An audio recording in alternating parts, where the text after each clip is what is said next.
ಉದಯಗಿರಿ ಠಾಣೆ ಮೇಲೆ ಕಲ್ಲು ತೂರಾಟ ಕೇಸ್ಗೆ ಸಂಬಂಧಪಟ್ಟಂತೆ ಬಂಧನ ಆಯಿತು. ಈಗ ಗಡಿಪಾರು ಶಿಕ್ಷೆಗೆ ಸಿದ್ಧತೆಗಳಾಗ್ತಾ ಇದೆ ಅನ್ನೋದ್ರ ಡೀಟೇಲ್ ಸಿಗ್ತಾ ಇದೆ. ಪೋಸ್ಟರ್ ಹಾಕಿದ ಸತೀಶ್ ಗಡಿಪಾರಿಗೆ ಖಾಕಿ ಪ್ಲಾನ್ ಮಾಡಿಕೊಂಡಿದೆ. ಪೊಲೀಸರ ನೋಟಿಸ್ಗೆ ಆರೋಪಿ ಸತೀಶ್ ಆಕ್ಷೇಪ ವ್ಯಕ್ತಪಡಿಸಿದ್ದಾರೆ. ಶಿಕ್ಷೆ ಕೊಡುವಂತ ಅಪರಾಧ ನಾನು ಮಾಡಲೇ ಇಲ್ಲ, ವಿವಾದಾತ್ಮಕ ಪೋಸ್ಟರ್ ನಾನು ಮಾಡೇ ಇಲ್ಲ, ನನ್ನ ಮೇಲಿನ ಆರೋಪಗಳಿಗೆ ಸೂಕ್ತ ಸಾಕ್ಷ್ಯಗಳು ಇಲ್ಲ, ಗಡಿಪಾರು ಅರ್ಜಿಯನ್ನ ವಜಾ ಮಾಡಲೇಬೇಕು ಅಂತ ಕೋರ್ಟ್ಗೆ ಒಂದು ಅರ್ಜಿಯನ್ನ ಸಲ್ಲಿಕೆ ಮಾಡಿದ್ದಾರೆ. ತೀವ್ರ ಕುತೂಹಲ ಮೂಡಿಸಿದೆ ಆರೋಪಿ ಸತೀಶ್ ಅವರ ಈ ನಡೆ. ಪೊಲೀಸರು ಮೋಸ್ಟ್ಲಿ ಈ ಆಯಾಮದಲ್ಲಿ ತನಿಖೆ ನಡೆಸೋದು ಬೆಸ್ಟ್ ಅನ್ಸುತ್ತೆ. ಕಾರಣ ಆತನೇ ಆ ಪೋಸ್ಟ್ ಅನ್ನ ಕ್ರಿಯೇಟ್ ಮಾಡದ್ನ, ಆತನೇ ತನ್ನ ವೈಯಕ್ತಿಕ ಖಾತೆಯಿಂದ ಅದನ್ನ ಪೋಸ್ಟ್ ಮಾಡದ್ನ, ಅಥವಾ ಇನ್ಯಾರಾದ್ರೂ ಸಿದ್ಧಪಡಿಸಿದ್ದನ್ನ ಆತ ಪೋಸ್ಟ್ ಮಾಡದ್ನ, ಇದೆಲ್ಲವೂ ಕೂಡ ಪ್ರಶ್ನೆ ಇದೆ.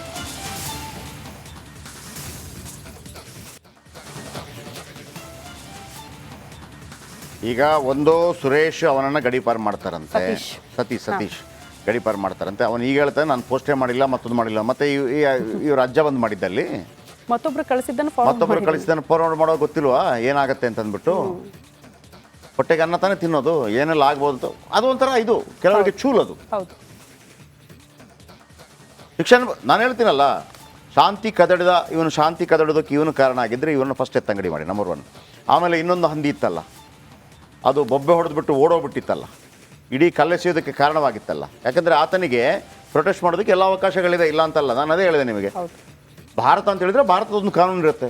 ನೀವು ಸೌದಿ ಅರೇಬಿಯಾಗೆ ಹೋದರೆ ನೀವು ಶುಕ್ರವಾರ ದಿವಸ ಹೊರಗಡೆ ಎಲ್ಲ ಹಂಗೆ ತಿರ್ಗಾಡೋದಕ್ಕೆ, ಈಗ ನೀವು ಮುಸ್ಲಿಮೇತರಾಗಿದ್ದರೆ ಅಲ್ಲಿ ಹೊರಗಡೆ ಎಲ್ಲ ತಿರ್ಗಾಡೋಕ್ಕೆ ಬಿಡೋದಿಲ್ಲ. ಯಾಕಂದರೆ ಅಲ್ಲಿ ನಮಾಜ್ಗೆ ಹೋಗ್ಲಿಕ್ಕಿರೋದು ಮತ್ತು ಮನೆಯೊಳಗಿರಿ ಅಂತ ಹೇಳ್ತಾರೆ. ಇರ್ತಾರಲ್ವ ಎಲ್ಲರೂ, ಅದು ಅಲ್ಲಿಯ ಕಾನೂನನ್ನು ಪಾಲಿಸ್ತಾರಲ್ವ. ಅಲ್ಲಿಯ ಕಾನೂನನ್ನು ಇಲ್ಲಿ ತರಬೇಕು ಅಂತ ಈ ಹಂದಿ ಹೇಳಕ್ಕೆ ಯಾರಿವ? ಇಲ್ಲೊಂದು ಭಾರತಕ್ಕೊಂದು ಕಾನೂನು ಇದೆಯಲ್ಲ, ಅದರ ಥರ ಇರಬೇಕಲ್ಲ. ಪ್ರೊಟೆಸ್ಟ್ ಮಾಡು, ಆಮರಣದ ಉಪವಾಸ ಮಾಡಿದ್ರೆ ಜೀವ ಬಿಡ್ಬೋದಿತ್ತು. ಅಥವಾ ಇವ್ರ ಥರ ಯಾರು ಅಣ್ಣಾಮಲೆ ಥರ ಚಾಟಿ ಹೊಡಿಸ್ಕೋಬೇಕಿತ್ತು.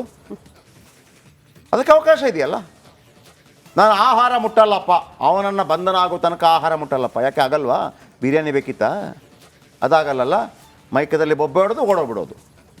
ಇವನನ್ನು ಗಡಿಪಾರು ಮಾಡಿ, ಇವನನ್ನು ಮಾಡಿ ಗಡಿಪಾರು, ಅವನನ್ನು ಮಾಡಿ ಇವನನ್ನು ಮಾಡಿ, ಇಬ್ಬರನ್ನು ಒಂದೇ ಸೆಲ್ಗೆ ಹಾಕಿ ಮಜಾ ಇರುತ್ತೆ. ಆಗ ಹೊಡೆದಾಡ್ಕೊಳ್ಳೋಲ್ಲ, ಅಡ್ಜಸ್ಟ್ ಮಾಡ್ಕೊಂಡ್ಬಿಡ್ತಾರೆ. ಓಕೆ ವಿನೋದ್ ಈ ಬಗ್ಗೆ ಮತ್ತಷ್ಟು ಡೀಟೇಲ್ಸ್ ಅನ್ನ ಕೊಡ್ತಾ ಹೋಗ್ತಾರೆ. ವಿನೋದ್, ಈಗ ಸತೀಶ್ ಹೇಳೋ ಪ್ರಕಾರ ನಾನು ಪೋಸ್ಟ್ ಮಾಡೇ ಇಲ್ಲ ಅಂತ, ಮತ್ತೆ ಹೇಗೆ ಬಂತು ಆ ಪೋಸ್ಟ್? ಆತನೇ ಸ್ಟೇಟಸ್ ಅಲ್ಲಿ ಹಾಕೊಂಡಿದ್ದ, ಫೇಸ್ಬುಕ್ ಅಲ್ಲಿ ಹಾಕೊಂಡಿದ್ದ, ಆತನ ಅಕೌಂಟ್ ಇಂದಲೇ ಆಗಿದೆ ಅಂದ್ರೆ ಇನ್ಯಾರು ತಪ್ಪು ಮಾಡೋದಕ್ಕೆ ಸಾಧ್ಯ?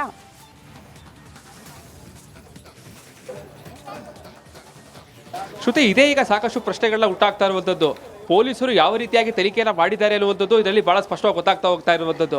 ಯಾಕಂದರೆ ಈಗಾಗಲೇ ಇರೋ ವಿವಾದಿತ ಪೋಸ್ಟನ್ನು ಹಾಕಿದಂತಹ ಸತೀಶ್ ಅವರೆಲ್ಲ ಈಗಾಗಲೇ ಜಾಮೀನಲ್ಲಿ ಬಿಡುಗಡೆ ಆಗಿದೆ. ನಿನ್ನೆ ಏನೋ ಅವರೆಲ್ಲ ಗಡಿಪಾರು ಮಾಡೋದಕ್ಕೂ ಕೂಡ ಈಗಾಗಲೇ DCP ಅವರು ಮುಂದಾಗಿದ್ರು. ಒಂದು ಗೂಟ ತಗೊಂಡು ನೆತ್ತಿ ಹೊಡ್ಕೊಂಡ್ರು ಅಂತ, ಇದು ಬೇರೆ ಊಟಕ್ಕೆ ಏನೋ ತಗೊಂಡೋಗಿ ಹೊಡ್ಕೊಂಡ್ರು, ಆ ಥರ ಒಂದಿದೆ. ಆ ಥರ ಆಗೋಯ್ತು. ಆರಾಮ್ಸೆ ಅನಗತ್ಯವಾಗಿರುವಂಥದ್ದನ್ನೆಲ್ಲ ಮಾಡಿಕೊಂಡು ಹಾಗಂತ ಕ್ರಿಟಿಸೈಸ್ ಮಾಡಬಾರ್ದು ಅಂತಲ್ಲ. ನೀವು ಸೋತ್ರ ನಿಮ್ಮ ಪಾರ್ಟಿಯ ಜೈ ಅನ್ನಿ, ನೀವು ಬೇಕಿದ್ರೆ ನರೇಂದ್ರ ಮೋದಿಗೆ ಜೈ ಅಂತೀರಾ, ಜೈ ಅನ್ನಿ. ಸಿದ್ದರಾಮಯ್ಯಗೆ ಜೈ ಅಂತೀರಾ, ಜೈ ಅನ್ನಿ. ಒಳ್ಳೊಳ್ಳೆ ಪದಗಳನ್ನು ಬಳಸಿ, ಏನೋ ಯದುಕುಲ ತಿಲಕ ಏನು ಬೇಕಿದ್ರೆ ಬಳಸಿ. ನರೇಂದ್ರ ಮೋದಿ ಅವರು ಗೆದ್ರು, ಹಿಂದೂ ಹೃದಯ ಸಾಮ್ರಾಜ್ಯಕ್ಕೆ ಯಾರು ನಿಮ್ಮನ್ನು ಕಿರಿಕಿರಿ ಮಾಡೋಕೆ ಹೋಗಲ್ಲ. ನೀವು ಅದನ್ನು ಅರೆಬೆತ್ತಲೆ ಮಾಡಿಕೊಂಡು ಇನ್ನೊಂದು ಧರ್ಮಕ್ಕೆ ಕಿರಿಕಿರಿ ಮಾಡೋದು ಮಾಡಿ ಪೋಸ್ಟ್ ಮಾಡಿದಾಗ ಇದು ತೆವಲಲ್ವಾ? ನಿಮ್ಮದು ತೆವಲಲ್ವಾ? ಆಗ ನಿಮಗೆ ಜಗ್ಗೇಶ್ ಅವರ ಪಿಕ್ಚರ್ ಥರನೇ ಮಾಡಿದರೆ ಅಲ್ವಾ ಕರೆಕ್ಟ್ ಆಗೋದು, ಆ ತೆವಲು ಇಳಿಯೋದು. ಇವನನ್ನು ಎತ್ತಾಕೊಂಡೋಗಿ ಅವನನ್ನು ಎತ್ತಾಕೊಂಡೋಗಿ ಇಬ್ಬರನ್ನು ಕೂಡ ಗಡಿಪಾರು ಮಾಡಿದ್ರೆ ಬೆಸ್ಟ್. ಥ್ಯಾಂಕ್ ಯು ಮಾ. ಓಕೆ, ಮುಂದಿನ ಸುದ್ದಿಯತ್ತ ಗಮನ ಕೊಡೋಣ. ಸರ್ಕಾರದ ಮುಂದೆ ಕೋಳಿ ಅಂಕ ಸ್ಪರ್ಧೆಗೆ ಉದಯಗಿರಿ ಠಾಣೆ ಮೇಲೆ ಕಲ್ಲು ತೂರಾಟ ಕೇಸ್ಗೆ ಸಂಬಂಧಪಟ್ಟಂತೆ ಬಂಧನ ಆಯಿತು. ಈಗ ಗಡಿಪಾರು ಶಿಕ್ಷೆಗೆ ಸಿದ್ಧತೆಗಳಾಗ್ತಾ ಇದೆ ಅನ್ನೋದ್ರ ಡೀಟೇಲ್ ಸಿಗ್ತಾ ಇದೆ. ಪೋಸ್ಟರ್ ಹಾಕಿದ ಸತೀಶ್ ಗಡಿಪಾರಿಗೆ ಖಾಕಿ ಪ್ಲಾನ್ ಮಾಡಿಕೊಂಡಿದೆ. ಪೊಲೀಸರ ನೋಟಿಸ್ಗೆ ಆರೋಪಿ ಸತೀಶ್ ಆಕ್ಷೇಪ ವ್ಯಕ್ತಪಡಿಸಿದ್ದಾರೆ. ಶಿಕ್ಷೆ ಕೊಡುವಂತ ಅಪರಾಧ ನಾನು ಮಾಡಲೇ ಇಲ್ಲ, ವಿವಾದಾತ್ಮಕ ಪೋಸ್ಟರ್ ನಾನು ಮಾಡೇ ಇಲ್ಲ, ನನ್ನ ಮೇಲಿನ ಆರೋಪಗಳಿಗೆ ಸೂಕ್ತ ಸಾಕ್ಷ್ಯಗಳು ಇಲ್ಲ, ಗಡಿಪಾರು ಅರ್ಜಿಯನ್ನ ವಜಾ ಮಾಡಲೇಬೇಕು ಅಂತ ಕೋರ್ಟ್ಗೆ ಒಂದು ಅರ್ಜಿಯನ್ನ ಸಲ್ಲಿಕೆ ಮಾಡಿದ್ದಾರೆ. ತೀವ್ರ ಕುತೂಹಲ ಮೂಡಿಸಿದೆ ಆರೋಪಿ ಸತೀಶ್ ಅವರ ಈ ನಡೆ. ಪೊಲೀಸರು ಮೋಸ್ಟ್ಲಿ ಈ ಆಯಾಮದಲ್ಲಿ ತನಿಖೆ ನಡೆಸೋದು ಬೆಸ್ಟ್ ಅನ್ಸುತ್ತೆ. ಕಾರಣ ಆತನೇ ಆ ಪೋಸ್ಟ್ ಅನ್ನ ಕ್ರಿಯೇಟ್ ಮಾಡದ್ನ, ಆತನೇ ತನ್ನ ವೈಯಕ್ತಿಕ ಖಾತೆಯಿಂದ ಅದನ್ನ ಪೋಸ್ಟ್ ಮಾಡದ್ನ, ಅಥವಾ ಇನ್ಯಾರಾದ್ರೂ ಸಿದ್ಧಪಡಿಸಿದ್ದನ್ನ ಆತ ಪೋಸ್ಟ್ ಮಾಡದ್ನ, ಇದೆಲ್ಲವೂ ಕೂಡ ಪ್ರಶ್ನೆ ಇದೆ.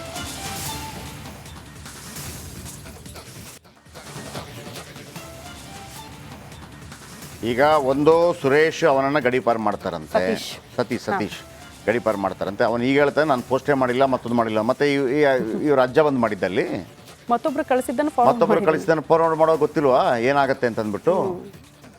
ಹೊಟ್ಟೆಗೆ ಅನ್ನ ತಾನೇ ತಿನ್ನೋದು, ಏನೆಲ್ಲ ಆಗ್ಬೋದು ಅದು ಒಂಥರ ಇದು ಕೆಲವರಿಗೆ ಚೂಲದು. ಶಿಕ್ಷಣ ನಾನು ಹೇಳ್ತೀನಲ್ಲ, ಶಾಂತಿ ಕದಡೋದಕ್ಕೆ ಇವನು ಕಾರಣ ಆಗಿದ್ದರೆ ಇವನು ಫಸ್ಟ್ ಎತ್ತಂಗಡಿ ಮಾಡಿ ನಂಬರ್ 1.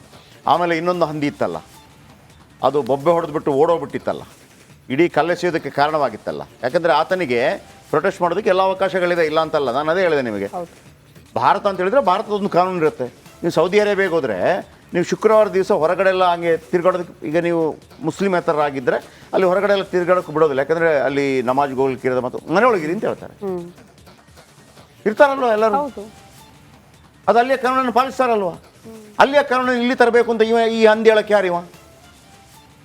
ಇಲ್ಲೊಂದು ಭಾರತಕ್ಕೊಂದು ಕಾನೂನು ಇದೆಯಲ್ಲ, ಅದರ ಥರ ಇರಬೇಕಲ್ಲ. ಪ್ರೊಟೆಸ್ಟ್ ಮಾಡು, ಆಮರಣದ ಉಪವಾಸ ಮಾಡಿದ್ರೆ ಜೀವ ಬಿಡ್ಬೋದಿತ್ತು. ಅಥವಾ ಇವ್ರ ಥರ ಯಾರು ಅಣ್ಣಾಮಲೆ ಥರ ಚಾಟಿ ಹೊಡಿಸ್ಕೋಬೇಕಿತ್ತು. ಅದಕ್ಕೆ ಅವಕಾಶ ಇದೆಯಲ್ಲ. ನಾನು ಆಹಾರ ಮುಟ್ಟಲ್ಲಪ್ಪ, ಅವನನ್ನು ಬಂಧನ ಆಗೋ ತನಕ ಆಹಾರ ಮುಟ್ಟಲ್ಲಪ್ಪ. ಯಾಕೆ ಆಗಲ್ವಾ? ಬಿರಿಯಾನಿ ಬೇಕಿತ್ತಾ? ಅದಾಗಲ್ಲಲ್ಲ. ಮೈಕದಲ್ಲಿ ಬೊಬ್ಬೆ ಹೊಡೆದು ಓಡೋಗ್ಬಿಡೋದು. ಇವನನ್ನು ಗಡೀಪಾರು ಮಾಡಿ, ಇವನನ್ನು ಮಾಡಿ ಗಡೀಪಾರು, ಅವನನ್ನು ಮಾಡಿ ಇವನನ್ನು ಮಾಡಿ, ಇಬ್ಬರನ್ನು ಒಂದೇ ಸೆಲ್ಗೆ ಹಾಕಿ, ಮಜಾ ಇರುತ್ತೆ. ಹಾಗೆ ಆಗ ಹೊಡೆದಾಡ್ಕೊಳ್ಳೋಲ್ಲ, ಅಡ್ಜಸ್ಟ್ ಮಾಡ್ಕೊಂಡ್ಬಿಡ್ತಾರೆ. ಓಕೆ ವಿನೋದ್ ಈ ಬಗ್ಗೆ ಮತ್ತಷ್ಟು ಡೀಟೇಲ್ಸ್ ಅನ್ನ ಕೊಡ್ತಾ ಹೋಗ್ತಾರೆ. ವಿನೋದ್, ಈಗ ಸತೀಶ್ ಹೇಳೋ ಪ್ರಕಾರ ನಾನು ಪೋಸ್ಟ್ ಮಾಡೇ ಇಲ್ಲ ಅಂತ, ಮತ್ತೆ ಹೇಗೆ ಬಂತು ಆ ಪೋಸ್ಟ್? ಆತನೇ ಸ್ಟೇಟಸ್ ಅಲ್ಲಿ ಹಾಕೊಂಡಿದ್ದ, ಫೇಸ್ಬುಕ್ ಅಲ್ಲಿ ಹಾಕೊಂಡಿದ್ದ, ಆತನ ಅಕೌಂಟ್ ಇಂದಲೇ ಆಗಿದೆ ಅಂದ್ರೆ ಇನ್ಯಾರು ತಪ್ಪು ಮಾಡೋದಕ್ಕೆ ಸಾಧ್ಯ?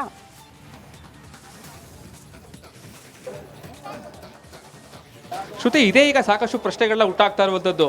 ಪೊಲೀಸರು ಯಾವ ರೀತಿಯಾಗಿ ತನಿಖೆಯನ್ನು ಮಾಡಿದ್ದಾರೆ ಅನ್ನುವಂಥದ್ದು ಇದರಲ್ಲಿ ಬಹಳ ಸ್ಪಷ್ಟವಾಗಿ ಗೊತ್ತಾಗ್ತಾ ಹೋಗ್ತಾ ಇರುವಂಥದ್ದು.